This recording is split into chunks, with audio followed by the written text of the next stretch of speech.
दिनांक 14 जुलै रोजी दुपारी 2:30 वाजता मुसळधार पावसातही नाशिक पुणे महामार्गावरील सेंट झेवियर्स स्कूलजवळील चौकात एक हृदयस्पर्शी दृश्य पाहायला मिळालं। काका आम्हाला वाचवा अशी भावनिक साद घालत विद्यार्थी, पालक आणि रिक्षा चालकांनी रस्त्यावरील वाढत्या अपघातांविरोधात आणि सुरक्षिततेच्या मागणीसाठी एकत्रित येऊन आंदोलन केलं। या आंदोलनात शालेय विद्यार्थी, त्यांचे पालक आणि रिक्षा चालकांनी मोठ्या संख्येनं सहभाग घेतला, ज्यामुळे प्रशासनाला रस्ते सुरक्षेचा प्रश्न गंभीरपणे घ्यावा लागेल। मुसळधार पावसानं अनेकांना आंदोलनस्थळी वेळेवर पोहोचण्यात अडथळे आणले, तरी विद्यार्थ्यांचा आणि पालकांचा उत्साह कायम होता। रस्ता ओलांडताना जीव मुठीत घेऊन चालावं लागतं अशी भावना व्यक्त करताना लहान मुलांनी काका आम्हाला वाचवा अशी हाक मारली। त्यांच्या निष्पाप आवाजात रस्त्यावरील सुरक्षिततेची भीती आणि सुरक्षिततेची मागणी स्पष्टपणे जाणवत होती। पालकांनीही मुलांच्या सुरक्षेसाठी रस्त्यावरील खड्डे, अपुरे स्पीड ब्रेकर आणि रिफ्लेक्टरचा अभाव यासारख्या समस्यांवर तातडीने उपाययोजना करण्याची मागणी केली।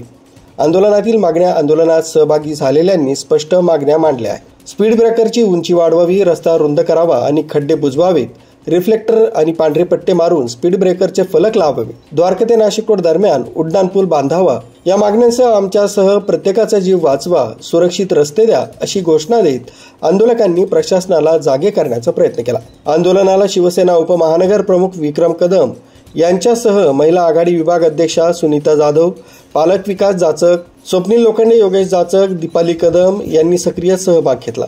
विद्यार्थ्यांमध्ये इष्णा कांबळे, समृद्धी कदम, तनिष्का जाचक, शर्विल लोखंडे, श्रेयश कदम, हर्षवर्धन जाचक, आराध्या जाचक, कार्तिक शिंदे, श्रावणी चव्हाण, भूमी मोहिते, स्वरूप यांच्यासह अनेक विद्यार्थी पालकांनी मुसळधार पावसात भिजत आंदोलनात सहभाग नोंदवला।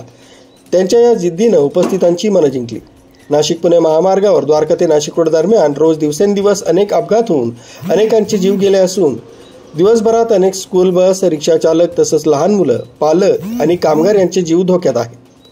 अपघात झाल्यास जबाबदार कोण असा प्रश्न विचारत रस्त्यावरील अपघात थांबवण्याची तातडीने उपाययोजना करा असं आवाहन विक्रम कदम यांनी प्रशासनाला केलंय।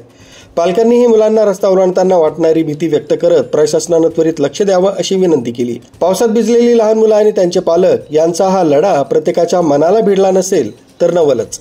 काका आम्हाला वाचवा हे आंदोलन केवळ मागणी नव्हे तर मुलांच्या आणि पालकांच्या सुरक्षित भविष्यासाठीचा हृदयस्पर्शी आक्रोश होता। आता प्रशासन या मागण्यांकडे किती गांभीर्यानं पाहतं आणि रस्ते सुरक्षित करण्यासाठी काय पावलं उचलतं याकडे सर्वांचंच लक्ष लागलंय। मुसळधार पावसातही आंदोलनाचा हा लढा निश्चितच बदल घडवून आणेल अशी आशा आंदोलकांनी व्यक्त केली आहे। नाशिक पुणे हायवेवरती आज लहान मुलं, त्याचप्रमाणे शाळेतील विद्यार्थी असतील, त्याचप्रमाणे पालक असतील किंवा रिक्षा चालक असतील, जे स्कूल व्हॅनवाले आहेत ते आहेत, त्यांच्या बरोबरीनं या ठिकाणी सर्वांना सोबत घेऊन काका आम्हाला वाचवा अशी आर्त हाक या ठिकाणी विद्यार्थ्यांनी दिलेली आहे। विद्यार्थी या नाशिक पुणे हायवेवरती जात असताना अतिशय कठीण परिस्थितीतून जातात। आपण सर्व बघत असाल की जवळजवळ हजारोंच्या संख्येने रोज या ठिकाणाहून स्कूल व्हॅन आणि स्कूल चालकांच्या ज्या रिक्षा आहेत त्या रस्ता क्रॉस करत असतात आणि अशा परिस्थितीमध्ये मोठा अपघात घडण्याची शक्यता नाकारता येत नाही। आताही आपण बघाल की गेल्या महिन्याभरामध्ये 2 लोकांचा या ठिकाणी जीव गेलेला आहे आणि मोठ्या घटना या ठिकाणी गेल्या 2-2.5 वर्षामध्ये घडलेल्या आहेत। अनेकांचा जीव त्या ठिकाणी गेलेला आहे।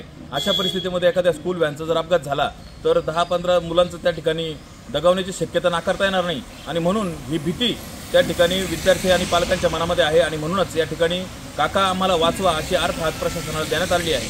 परंतु प्रशासन या ठिकाणी एवढे अपघात होऊ नये लक्ष देत नाही आहे। रिफ्लेक्टर्स त्यांनी लावायला पाहिजे, त्यांनी त्या ठिकाणी स्पीड ब्रेकरची जी उंची आहे ती निर्धारित केली पाहिजे, त्याचप्रमाणे त्यांनी त्या ठिकाणी स्पीड ब्रेकरचे फलक लावले पाहिजे आणि त्या ठिकाणी कुठल्याही परिस्थितीमध्ये अपघात होणार नाही यासाठी सुरक्षित रस्ते त्यांनी दिले पाहिजे। खड्डे त्या ठिकाणी आता झालेले आहेत पावसामुळे ते बुजवले गेले पाहिजेत। अशा परिस्थितीमध्ये प्रशासनाने त्वरित या ठिकाणी लक्ष घालावं अशी मागणी या ठिकाणी मी शिवसेना पक्षाच्या वतीने करतो। धन्यवाद। आरबी न्यूजसाठी मलिक शेख, नाशिक रोड।